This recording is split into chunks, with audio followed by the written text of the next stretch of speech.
Bismillahirrahmanirrahim. Assalamualaikum warahmatullahi wabarakatuh. Perkenalkan, nama saya MS Muhatirul Maulana dengan kode NIM 2021300054.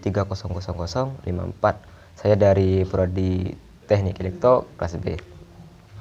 Nah, di sini saya akan menyelesaikan tugas dari matkul probabilitas dan statistika dari Bu Amel. Semoga video ini juga bisa bermanfaat bagi teman-teman ya. Dan jika ada kurang jelasan dalam suara, mungkin bisa dimaklumi karena saya masih ada di pondok. Nah, oke. Untuk yang pertama saya akan menjelaskan tentang Statistika. Statistika di sini adalah ilmu atau metode ilmiah yang digunakan untuk mengumpulkan data yang berkaitan dengan persoalan atau masalah tertentu. Jadi di sini adalah sebagai metodenya atau ilmunya. Sedangkan kalau statistik di sini adalah data hasil perhitungan atau metode ilmiah yang disajikan dalam bentuk tabel, grafik dan lain sebagainya. Jadi letak perbedaan di sini ialah statistika ialah sebagai metodenya, sebagai ilmunya, sedangkan statistik di sini adalah datanya saja. Secara gamblangnya seperti itu. Statistik di sini disajikan dalam bentuk tabel, grafik dan lain-lain gitu. Dan untuk statistika deskriptif. Statistika deskriptif itu adalah metode yang berkaitan dengan pengumpulan atau penyajian data hingga memberi informasi yang berguna. Contoh dari statistika deskriptif yaitu seperti halnya tabel, grafik, diagram, besaran-besaran lain di majalah dan koran-koran. Nah, contohnya seperti gambar yang kayak di bawah. Ini adalah contoh dari statistika deskriptif, yaitu lebih kepada penggambaran deskriptif. Nah, ketika diambil dari kata deskriptif itu sendiri. Oke, lanjut di sini mengenai statistik inferensial. Kalau statistik inferensial itu sendiri yaitu sebuah metode yang mampu dipakai untuk menganalisis kelompok kecil dari data induknya atau sampel yang diambil dari populasi sampai pada peramalan dan penarikan kesimpulan pada kelompok data. Kemudian sampai pada peramalan atau penarikan kesimpulan mengenai keseluruhan data induk. Jadi secara gamblangnya di sini statistik inferensial itu adalah letak penarikan kesimpulan sebagai konklusi dari data-data yang dianalisis. Kemudian di sana akan menjadi sebuah konklusi atau sebagai seperti halnya data induk populasi tersebut. Nah, bisa dicontohkan kayak di bawah seperti ini. Bisa juga disebut statistika inferensial. Lanjut, sini ialah pengertian dari data kuantitatif. Nah, data kuantitatif itu sendiri adalah jenis data yang dapat diukur measurable atau dihitung secara langsung sebagai variabel angka atau bilangan. Nah, kalau contoh data dari kuantitatif ini seperti halnya data jumlah siswa tiap tahun di satu sekolah. Nah, kalau di sini seperti halnya data kuantitatif ini ialah jumlah, seperti halnya kita lebih kepada jumlah atau volume isi. Nah, itu dari kuantitas dari sebuah angka, dari sebuah bilangan. Seperti contoh gamblangnya di sini, data jumlah siswa tiap tahun di suatu sekolah. Seperti ada 1000 siswa, ada 1200 siswa dan lain-lain. Itu data kuantitatif. Sedangkan kalau data kualitatif ialah data dari penjelasan kata verbal, tidak dapat dianalisis dalam bentuk bilangan atau angka. Dalam penelitian, data kualitatif ini berupa gambaran mengenai objek penelitian. Data kualitatif memberikan dan menunjukkan kualitas objek penelitian yang dilakukan. Nah, secara simpelnya data kualitatif ini ialah data yang menunjukkan kualitas dari objek tersebut. Dari kualitas objek yang kita misalnya analisis, itu tidak bisa kita paparkan dalam bentuk bilangan, tidak bisa dipaparkan dalam bentuk angka, tetapi di sini lebih kepada menjelaskan tentang kualitasnya dari suatu objek yang kita teliti. Contohnya seperti deskripsi suatu daerah yang kita teliti. Nah, di sana kita mendeskripsikan dari kualitas yang kita teliti. Tidak bisa kita paparkan mulai seperti halnya bilangan atau angka. Jadi di sini lebih kepada subjektif atau kualitas dari apa yang kita teliti. Contoh lain di sini biografi narasumber yang dijadikan referensi penelitian. Di sana lebih kepada kualitas dari narasumber misalnya ya. Contoh gamblangnya seperti itu. Lanjut kita akan membahas tentang populasi. Nah, populasi di sini adalah keseluruhan, totalitas atau generalisasi dari satuan individu, objek atau subjek yang mempunyai kuantitas dan karakteristik tertentu yang akan diteliti, yang dapat berupa orang, benda, institusi, peristiwa dan lain-lain. Nah, populasi di sini secara gamblangnya atau secara simpelnya yaitu sebagai populasi sebagai keseluruhan, perkumpulan atau totalitas dari apa-apa yang mempunyai yang mempunyai kuantitas atau karakteristik tertentu yang akan diteliti. Seperti halnya yaitu seperti orang, benda yang bisa dijadikan sebagai populasi. Nah, contoh populasi di sini secara simpel yaitu populasi siswa manje atau madrasah aliyah di Nurul Jadid dari berbagai jurusan. Nah, di sana jadi satu kata yaitu populasi. Nah, secara gamblang seperti itu. Lanjut kepada sampel. Nah, sampel di sini adalah wakil atau sebagian dari populasi yang memiliki sifat dan karakteristik yang sama, bersifat representatif dan menggambarkan populasi sehingga dianggap dapat mewakili semua populasi yang diteliti. Nah, secara gamblangnya di sini sampelnya ialah bisa dikhususkan, tidak universal tetapi lebih dipartikularkan. Nah, seperti contohnya antusias dari siswa manje madrasah aliyah Nurul Jadid khusus jaringan IPA.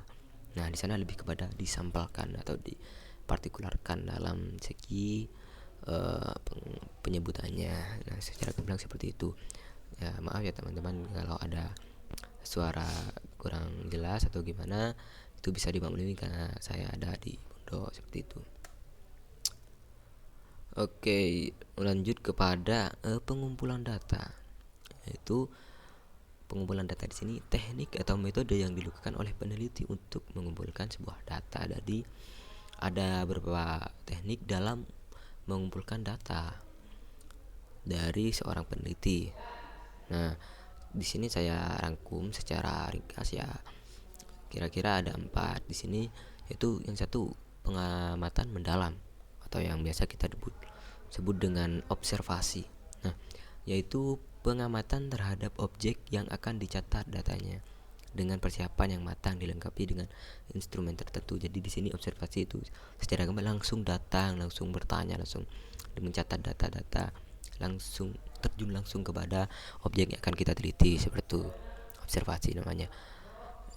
Lanjut wawancara mendalam, systematic interview, yaitu pengumpulan data berbentuk pengajuan pertanyaan secara lisan, dan pertanyaan yang diajukan dalam wawancara itu telah dipersiapkan secara tuntas dilengkapi dengan instrumennya. Jadi wawancara mendalam di sini ialah lebih kepada mengajukan pertanyaan secara lisan yang sudah dipersiapkan sebelumnya, kira-kira seperti itu. Tapi di sini dilengkapi dengan instrumen-instrumen yang akan kita pertanyakan. Untuk yang ketiga yaitu angket kuesioner. Ini yaitu cara pengumpulan data berbentuk pengajuan pertanyaan tertulis melalui sebuah daftar pertanyaan yang sudah dipersiapkan. Angket atau kuesioner ini lebih kepada pertanyaan tertulis, misalnya langsung kita tanyakan kepada narasumber yang akan kita tanyakan. Dan untuk yang terakhir di sini pemeriksaan dokumentasi atau study dokumenter.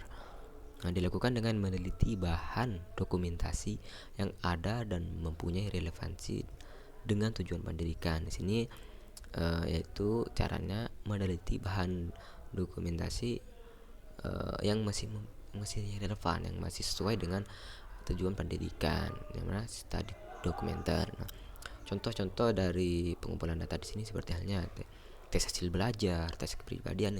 Di sini kita bisa langsung tanyakan kepada narasumber, misalnya kepada guru, kepada apa. Nah, sana akan dikumpulkan. Nah, kira-kira seperti itu untuk pengumpulan data. Oke, lanjut.